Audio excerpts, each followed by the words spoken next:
Why do they tax when they can just print it all? Ask MMT inflationists and they'll say we tax to punish the bad people who have too much money. Ask most economics professors who lean left and they'll say taxes lower inflation since they drain private spending so it doesn't compete with the government. But the real reason why you shouldn't print is that inflation destroys even more than taxes. So the past 5 years showed us the catastrophe of unbridled money printing, but even in normal times, the Fed prints up an awful lot of money.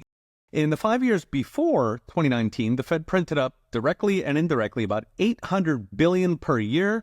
That's annual change in M2. About a quarter of that is direct. The Fed buys federal debt, lending money to Treasury. The other three quarters, about $600 billion, is created by commercial banks who magic up the money every time you borrow it. Now, studies have shown that $1 in inflation destroys about $1 in GDP via reduced incentives to build and work. This does beat taxes, which destroy about $2 to $3 per dollar collected.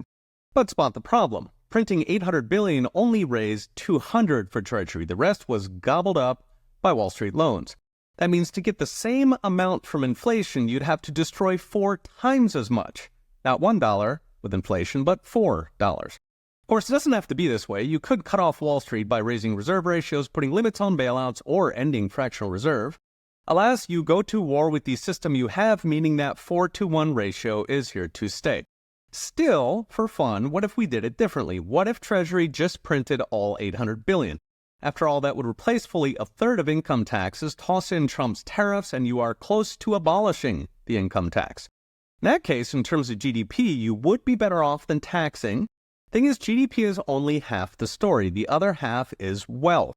Because inflation doesn't just sap incentives, it destroys your dollars, pours water into the wine of your life savings.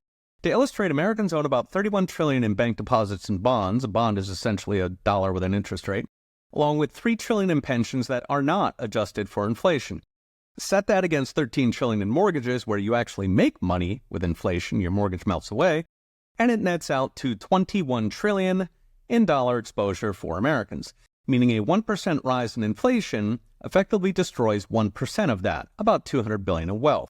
So add that to the $1 GDP hit, and you're costing about $2 in output and wealth for every dollar printed. Multiply that by 4 for Wall Street cut, and you are at $8 compared to 2 to 3 for taxes. So yes, you can replace taxes with printing, but you'll destroy even more, and so long as Wall Street's getting its 3/4 share, you will destroy a lot more.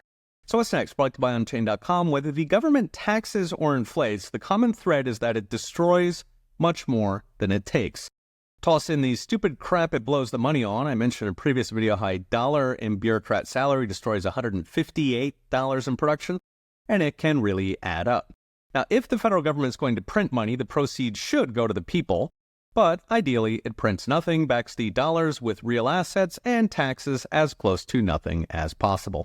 Read the rest with charts and all the gory details at ProfSaintAnge.com. Okay, we'll be watching. See you next time.